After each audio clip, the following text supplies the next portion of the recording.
thing about chivalry, y'all. For all the ladies out there, tell me if I'm wrong. Chivalry is not something you ask for. Right. Chivalry is just done. Ask you to take out the trash. You should just see it and do it. You don't ask me. Yes, I do. I ask you all the time. Live from Factory Underground Radio, it's Strictly Adapted with Quixote and Kate. You're on. The show. Give it up for us because it is 2026 and we are here. WFUT, Factory Underground Radio, Strictly Adapted. We're back. Right. Yeah. 2026. Wow. Kate. It's been a heck of a 2025 I mean, yeah, I think it was a mediocre. It wasn't. There was mediocre. Not mediocre. There was nothing wrong with it. It was fine. You know, nothing crazy happened. It wasn't. You know. Now we're speaking personally. Crazy's happened. Yeah, right? I mean, not to us. I think it was. You know what? I think it was just the way 2025 needed to be. You know, but people say they're like. But we just walk into 2026 real quiet and careful. Don't expect anything. To contributing to society. Kate contributed this Christmas. I did. To a wonderful meal. Give it up for Kate. You know, when she puts her mind to it, she could cook. With a little help from my friends. She could cook anything. With her mind to it. Cook anything. I don't know about that. A little help from ChatGPT, Chef ChatGPT herself. You and Nio helped. You could do anything. I did. It was fan-friggin-tastic. I'll tell you that. Nominated chef for Christmas, and everyone raved about the food. And on this edition of Strictly Adapted, I'd like to give Kate her flowers and just say, thank you, and give you applause. Wow. Yeah. Give you applause. It was very, very stressful time. Actually, it wasn't. I had everything because it was such a simple meal. It wasn't. Like, honestly, I rubbed down the meat, 2 days before, the day before, let that bad boy marinate in the fridge. And then, honestly, just cut the potatoes the day of, cut the carrots the day of, seasoned. But yeah, real quick, I mean, we've started the year off strong with the bombing in Venezuela, you know. Wow. That's a big... Hey, welcome to 2026. If you're waking Apparently, up this Saturday... we didn't get the memo. Yes. To go in real quiet. As you wake up this Saturday, you'll see that the U.S. has gone straight kamikaze... on Argentina. Apparently, Argentina is Venezuela. I mean Venezuela. Oh, what about those guys in Venezuela? What are they up to? Like, there's always a reason why we do something here in the U.S. and there's something is they got. Is it always a reason? Topic of the week, I think, is a good one to start off with. Is chivalry dead? Is it dead? This generation of young individuals is questionable, and that's a nice way of me saying it. This generation out now. I think whatever they are. I think chivalry is definitely a generational thing for sure. You don't get the level of chivalry that you got in the 50s and 60s. You know, I think chivalry leaves a great deal to be desired. I think more men could be chivalrous from something small as taking the garbage out when asked. Or, you know, opening doors, and you don't do that. But I have to say, I don't open doors? No, not really. I don't? Sometimes. You're crazy. Sometimes. But you came back from 45 minutes out getting a haircut. I'm just saying. What would have taken you an extra 5 minutes? You know what I'm saying? Hey, when you walked in the door from your barbershop appointment, the trash was already packed up and tied up and ready to go. So you just had to twinkle toe your way to the back door. Did you say twinkle toe? I did. You know, Flintstones, and just take that bad boy out. That's all I'm saying. You cannot tell me. You cannot sit up here and say if the chivalry is genuine. No, if the person is doing it, they're doing it. And that's all that should matter. I'm just saying, I think there's things that you could be a little bit more chivalrous on without asking. I see, this is the thing about chivalry, y'all. For all the ladies out there, tell me if I'm wrong. Chivalry is not something you ask for. Right. Chivalry is just done. Exactly. So I shouldn't have to ask you to take out the trash. You should just see it and do it. You don't ask me. Yes, I do. I ask you all the time, bro. I think you asked me because... What do you mean? And I think... Okay, so is this what I'm understanding? Let me just make sure I'm getting this translate correct. Translate to me. Do you... So you're saying when Kate says take out the garbage? No. Don't make it like that. No. Who else would ask you? It's only me. We don't have other people in the house. Are you saying when you want it out, it out, that's when I should do it? Correct. It's just like decorating. I don't need your input. I need you. Yeah, they booed you, Kate. They Who's booed you. they? Your big button box panel? I need you to get rid of it. I need to light the big button box panel on fire. We are back with the Rotten Tomatoes film of the week in theaters. Oh, okay. I got ahead of myself. That was the best opening I've ever done. Would you concur? That definitely was the best opening you ever done. Thank you so much. I will give you that. But anywho, we have taken full advantage of the last 2 weeks of rest and recuperation and have really delved into film watching. A couple of weeks ago, I think it was maybe 2 now, all the days have blurred together. We saw the newest Avatar movie. Now, it's been out for a while. We just haven't done a show in 2 weeks, called Fire and Ash, James Cameron's third installment of this series. First Avatar coming out in 2009, the second one coming out in 2022. This film was surprisingly, and I have to say, like, I didn't see the second one, but I have to say I really thoroughly enjoyed this. It is getting rave reviews. Avatar was James Cameron's goal his whole career. The story's like, it's fine. Like, it's nothing crazy. that is crazy for you to understand. It's nothing that's hard for you to understand. The stories are pretty straightforward, which I do like. The inner workings of what the lands are and all the different tribes, people in these movies, that could be a little confusing. But overall, It wasn't, though. It was easy to follow for the most part. it was easy to follow, but my goodness, the way these actors have to perform in situations, The green screen, green CGI, screens, and the equipment that is hooked up to their bodies and to get their facial expressions and all that good stuff is absolutely amazing. And I think with this movie, it's made Zoe Saldana the highest grossing actor of 2025. Knives Out film. This is number 3. It's technically called like a Knives Out story. Wake Up to Dead Man. Wake Up Dead Man. But yes. it was so good. First of all, it's starring the young actor who plays the young Prince Charles in The Crown. Josh O'Connor. He is fantastic. Like, very good actor. Such a good actor. Very, very funny. The film was a very interesting premise. Really showcased the battle within Christianity. And of course, we have Daniel Craig, who plays Benoit Blanc, the investigator. The but it was quirky very investigator, good. yeah. Very, very, very good. It was my favorite, actually. I have to agree with you, Kate. It was very entertaining. 2 hours and 24-minute runtime, but still not. Yeah. It didn't feel like that because it didn't move well. The story kind of elevated or progressed as each scene was going, and it was just a fun whodunit ride. Film, guys. We followed the hype. Because your boy Timothy Chalamet is a salesman, and he was doing a bunch of viral things, some of which have nothing to do with the film, but promoting the film. He's so quirky. He's Supreme, which is out right now. So good. Certified fresh, 94% on Rotten Tomatoes.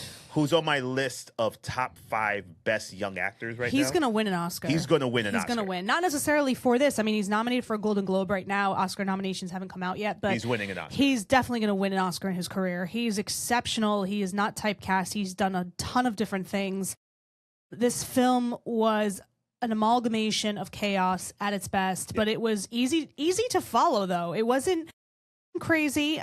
Great ensemble cast, and I think it was just and Fran Drescher, who had a limited role. She played his mom, but I mean, who doesn't love Fran Drescher? Chaotic, but it was at some point I'm like, oh, I'm starting to feel like Frodo. Just get rid of this ring, boy. Yeah. This movie's been like now 4 hours long. Chaotic, but it was at some point I'm like, oh, I'm starting to feel like Frodo. Just get rid of this ring, boy. Yeah. This movie's been like now 4 hours long.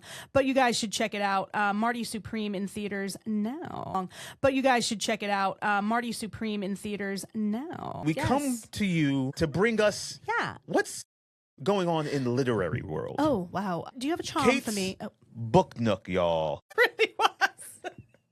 We would bring you Kate's book nook. Kate, Oh man. what should Anyway, we be reading right now? Yeah, so I have, I'm on my third book. I buy like 3 or 4 at a time, much to Coyote's chagrin. Warns me, he's like, don't you go in there, rack up tons of money. But listen, it's fine. There's other habits that are equally as expensive and quite more dangerous. But yeah, the book I just finished was called The God of the Woods, small g. And it's about this camp that takes place in the 70s. It's like a day sleepaway camp for kids. Really wealthy families up in the Adirondacks. And it's not based on true story, it's just fiction, and this family, there's like some weird things going on with this family. They're strange. So what happens is there's this young girl. Her name is Barbara. She's part of the family that owns the grounds, owns the camp. She wants to go to the camp. She's kind of like a rebel child, but her mom consents to her to go to the camp. And so she disappears though. And what's ironic about it is that 14 years prior, her brother also disappeared. And you know, the book ended, it was very anticlimactic. It was just very good. I really thoroughly enjoyed it. It was beautifully written. The detail and the prose was just wonderful. Welcome back to the show, y'all. It's Saturday. Scriptly Adapted is here. We're bringing you everything pop culture, TV, film, streaming, movies, books, everything. That's a lot. It's a variety show. It's a new age variety show. That's true. It is. Pop culture. Pop culture, for sure. But welcome back to the show, y'all. We have Our legends and icons. our legends and icons.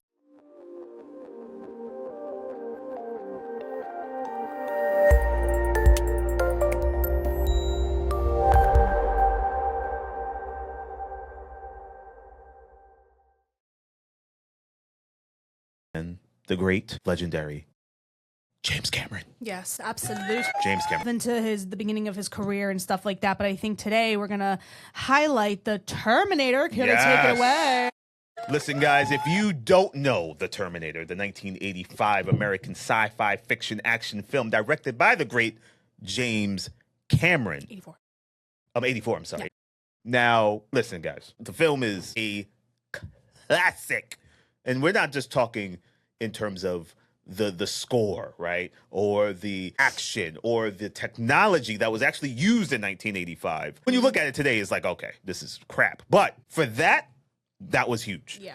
Right? Now, Cameron devised the premise of the film from a dream he had while having a fever. Special effects, which included miniatures, out motion animation, were created by a team of artists led by Stan Winston, the great Stan Winston, and Gene Warren Jr. Now, listen, guys, again, a cyborg assassin named a Terminator comes back in 1984 in action. Wait, it's sent back in time from 2029. Y'all, we are 3 years away from 2020. That's insane. Terminator was selected by the Library of Congress for preservation in the United States National Film Registry. That's really cool. There's been a lot, though. How many in total? Not that he's done, just in general. Yeah, that's a tough one. I'm going to say, let's see. God, there's been a lot. There's 6. Listen to this. Cameron's agent disliked the early concept of the horror film and requested that he work on something else. After this, Cameron dismissed his agent. Yikes. Wow. Like, so much for being honest. Yeah, right. But yeah, it's very good. You know, Gail Ann Hurd, who had worked at New World Pictures as Roger Corman's assistant, showed interest in the project. Cameron sold the rights for the Terminator to Hurd for $1. $1. With the promise that she would produce it only if Cameron was to direct it. I want to bring this in. Now, guys, for your black card not to get revoked, can you name the theme song that I'm playing right now? Kate, I know you know. Don't say it. But I'm going to let it rock for like 10 seconds. 5, 4, 3, 2, 1. I'm going to take that down because today's Blaxploit brings us to the world, not just any world, Kate, right? A different world.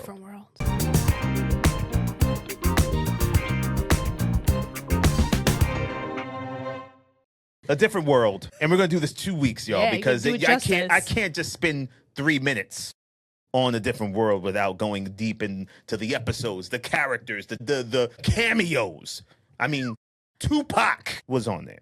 Oh, Tupac. Heavy D. I mean, we're talking crazy. So, American sitcom, one of my favorite shows, the spinoff to The Cosby Show, aired for 6 seasons on NBC. That's it? I feel like it was so much From longer. September 1980 July 1993. Series originally centered around Denise Huxtable, played by Lisa, and the life of the students at Hillman College, a fictional historically black college in Virginia. It was inspired by student life at historically black colleges and university. Remainder of the series primarily focused more on Southern belle Whitley Gilbert Wayne, played by the extremely talented Jasmine Guy. Why are you and saying math their names whiz like this? Dwayne Cleophas Wayne, played by Kadeem Hardison. Did we know that was his middle name? Yes. Okay. Yes. Right? Now, while it was a spinoff of The Cosby Show, Different World typically addressed issues that were avoided by The Cosby Show writers: race, class relations, sexual assault, or the Equal Rights Amendment. One episode that aired in 1990 was one of the first American network television episodes to address HIV and AIDS. Who we highlighted during Legends and Icons a couple of weeks ago, an alumna of Howard University, was hired as the chief creative force to revamp the show. During the summer of 1988, Lisa Bonet announced that she and her husband Lenny Kravitz were having a baby, who would be Zoe Kravitz, who is an actress in her own right. Alan was in favor of having a young pregnant student in the show, but Cosby said that Lisa Bonet could be pregnant, but not Denise Huxtable. But listen, like I said, guys, we're going to keep the A Different World Blaxploit for another week, because I'm going to dive into characters and some episodes. I don't know why I said it like that. Some episodes. Yeah, you have to do like some really iconic episodes. One iconic episode for sure, which we'll talk about, is the wedding between Byron and Whitley that Dwayne crashed. Oh no. Legendary. And she leaves Byron at the altar. This is your cutest. Whitley, what's wrong?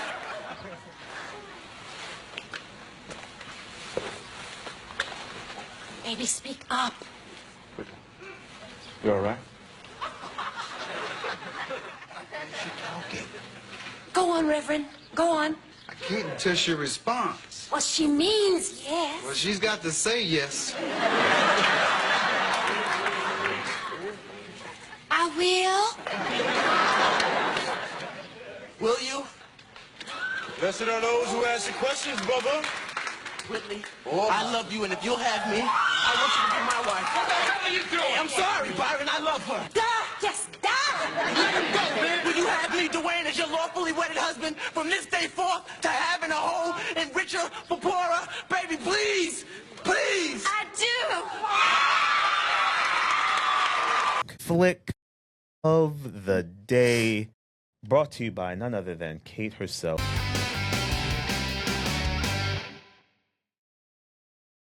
Kate, what's the chick flick? So it's a current film this time. The current film we'll be discussing is The Best You Can, with Kevin Bacon and Kira Sedgwick, who are actually married in real life. And I forgot how adorable Kira Sedgwick is. Sedgwick, you have to say that 5 times fast. She's just so lovable, and this character was great. It's an American romantic comedy film written, produced, and directed by Michael J. Wythorne. The film stars couple Kira Sedgwick and Kevin Bacon for their first on-screen appearance since Cave Dweller and The Woodsman. It premiered at the Tribeca Film Festival in June of last year. So basically what it's about is Kira Sedgwick is actually married to Judd Hirsch, who is a lot older than she is, obviously, in real life and in the film. Judd Hirsch is, I think, if not 90, approaching 90s quite fast. And she's a urologist. He's like, a retired... No. Oh, I'm sorry. He's a retired lawyer, bigwig. They're a very successful couple. They live in Brooklyn. But there are signs that he is starting to enter into Alzheimer's dementia. And so she's trying to navigate her life dealing with that. Bacon's character is kind of an unmotivated, retired cop who's part of this neighborhood watch program called Brooklyn Security Police. And his job is to canvass the neighborhoods and keep people safe. The complete opposite. And they do eventually, become intimate. And so it obviously, as always, provides complications. But the end of the film is beautiful. Like that cutesy, like meet cute type of situation. It was really well done. You guys should check it out. It's streaming on Netflix, called The Best You Can. Kevin Bacon, first of all, is still hot. Yes, I said it. I've always loved Kevin Bacon with his piercing blue eyes. He's 67 years old. Kevin Bacon's 67? Yeah. And she's 60, which I thought she was older than him, but she's not. They've been married for a very long time. But I mean, Kevin Bacon is just iconic. Footloose, a slew of other things. But he's just great. They both are great actors. And they just have, obviously, this on-screen chemistry because they're married in real life. Yeah, well, listen, y'all. Diana Ross Artist highlight of the month. We bringing you You Are Everything, Diana Ross and Marvin Gaye. Thank you for joining us on this first episode of 2026 here at Scriptly Adapted. You're listening on Factory Underground Radio. And again, check us out. Instagram, YouTube, Facebook, our website. You can't hide from us. We are everywhere. So, like our content, support the content, share it, all that good stuff. We bring you good, clean, wholesome fun here at Scriptly Adapted, right, Kate? That is true. No. Anything, any last words before we go? No. No. Tune in.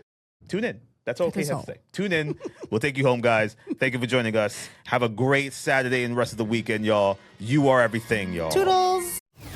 You're just listening to Scriptly Adapted on Factory Underground Radio and Live 365. Follow us on Instagram, Facebook, and YouTube at Scriptly Adapted.